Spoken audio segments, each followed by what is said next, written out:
Today is June 26, 2024. My name is Melissa Ackerman, and I will be interviewing Robin Raxlin Gormley, okay, It's okay. for Jewish Family Service, and we are talking about their kosher section. Hi, Robin. Hey, How Mel. are you today? I'm good. How long have you been associated with Jewish Family Service? So I've been here for 17 years. I like to say I grew up here. We have worked together in the food pantry. So yeah, 17 years. So now I've gone from the food pantry and we've created a special programs department. And in that department it has hunger relief, which is the food pantry, and then emergency assistance. Okay, and when was the kosher part started? Do you recall? So I remember when I got here 17 years ago, it was, if we received kosher food products in the pantry, it was just by donation. But we would utilize gift cards to Tom Thumb for the kosher meats, because we all know how expensive kosher meats are. So we would utilize gift cards, would be our primary focus to give to the families who would come to us. But very few families would come through that pantry door just because of, the shame and all sorts of feelings around having to say, I need help. So there was a struggle on both sides. So the cards, I think, was just kind of a temporary solution to something bigger that we could create. And was there much selection, or was it just kind of leftovers from people's own pantries, you think? When they clean out the pantry for Pesach and stuff like that, it was nothing. It was bare minimum at best. Were you able to do anything special for holidays at that point? Holidays, we've always had our Rosh Hashanah packages and our Passover packages. That's been since I've been here, and I think from when the agency started. So that always has happened, but this is different. This is more about food supplementation, whereas the packages is a gesture for the holidays. And how do clients find out about the pantry, the kosher pantry? So if you go on our website, jfsdallas.org/FP, it will tell you about the corner that we have. But it's really about asking your rabbi, asking people in the community, going on 211. We're a partner agency of the North Texas Food Bank, so there are many different ways people access us. Do they have to show need? They just have to walk through the door, because when you're walking through a pantry door, there's obviously a need happening. And how many families do you think are being served now? So it's funny, the history of it was maybe in the past, I'm talking 10 years ago, maybe it was 10 families a month, maybe. Now it's about 58 families a month. And they come how come often? Through the pantry. Some families come once a month. Some families also come with their clinician or their career and financial services caseworker, and they come through outside of pantry hours as well. But they can come once a month or twice a month. It really depends on the need. How were you able to serve them during COVID when it was just the drive-through? During COVID, we had the drive-through, and so we would make kosher boxes. So we would have the regular boxes, and then we'd have kosher boxes and kosher meat that would be provided in the drive-through. And you've seen the need grow in the last few years? It's grown since COVID. The need has grown, but what I also have noticed is that people are coming in. Whereas before, that the shame and the stigma that's surrounded by getting food assistance, or for any type of assistance in the social service world, right? I'm finding that people are coming in more now, which is a great thing to see, because when they come in, we can provide them the food, but then we can also provide them with the additional services that we have here. So it's been great to see people taking that first step and walking through the door. Anything else that I have not covered that you want to be sure and let us know before we go on a little tour? I really think that it's incredible how much the program has grown. I remember when our former staff person, Marilyn Wolstatter, was the food sourcing coordinator. She would go to that corner in the back of the old pantry and be like, we've got to do something here. Because the gift cards aren't enough. People want to choose what they want, and have an area where there's a comfort when you see the matzo ball soup. Do you know what I mean? Like there's a tradition that comes with this. And so she really worked hard in establishing the Kosher Corner, and a private donor helped fund the Kosher Corner, which is now, may her memory be a blessing, called Margot's Kosher Corner, Margot's Corner.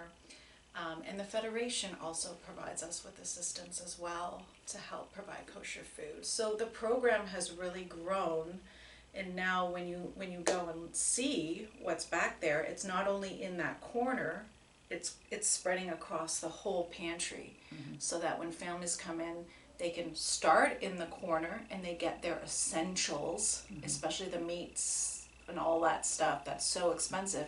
But then they can also, it's inclusive, walk through the whole entire pantry and choose from items as well. And it's a choice pantry where it's a client choice pantry. You choose the stuff that you need for your family. And I always been impressed that really try to give people their dignity, and Yes, absolutely.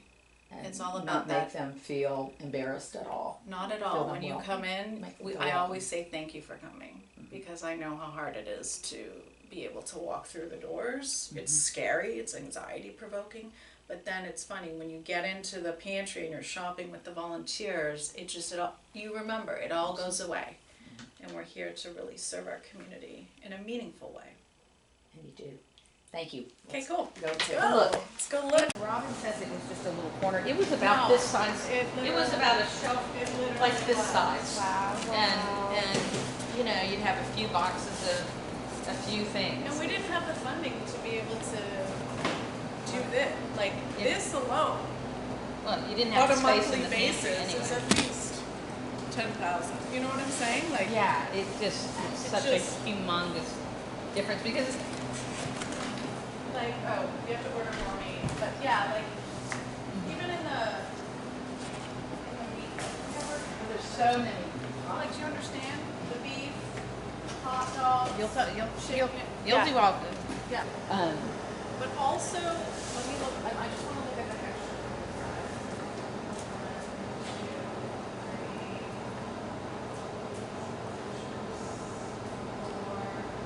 5. This is all picture. That's great. This is all picture. The beans are. These are neat They offensive. never. Yeah. They're I guess not. too many of them have But the like fork. if you get a shot like this way up here, that's all pictured. Like a. She'll be able to get it. Remember when we. I did vegetables for a long time. Yes, We had like the fruits here and the vegetables here, and then we're like, can we just put like we wanted it simultaneously? Do you remember that? Oh my god.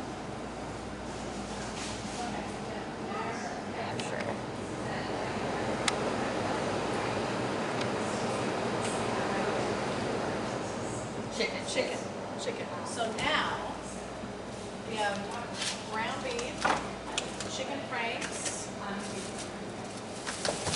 chicken leg quarters, and then challah.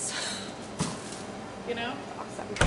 These are very traditional items that families want. When this goes like hot mix. Potato pancake mix.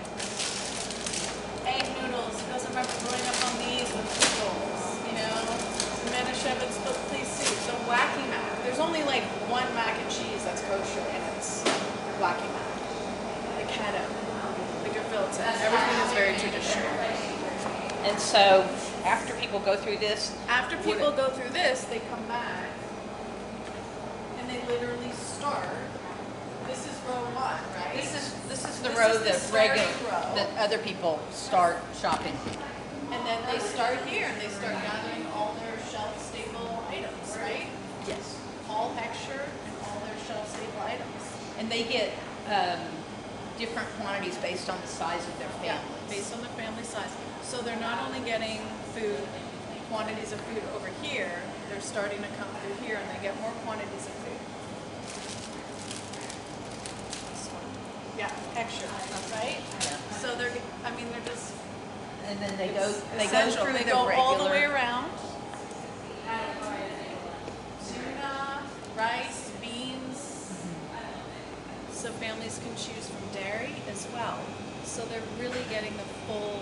And then we get to the produce. So the tomatoes, the strawberries, the carrots, backstop of a bunch of produce that we go through here, and then we have backstop in here.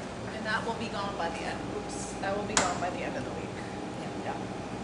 So it's really like going to a store. Yeah. They have diapers. We have diapers, and we have hygiene packs. So it's a one-stop shop.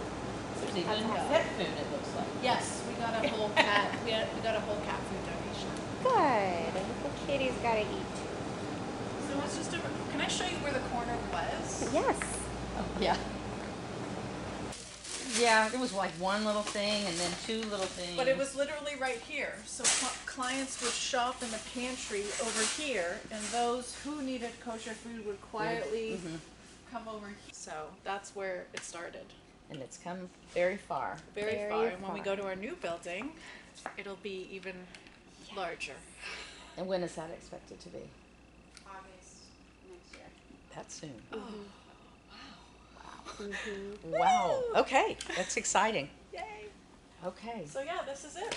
this is Amazing. That's where the vision started with Marilyn, where and then she went out to the community, and people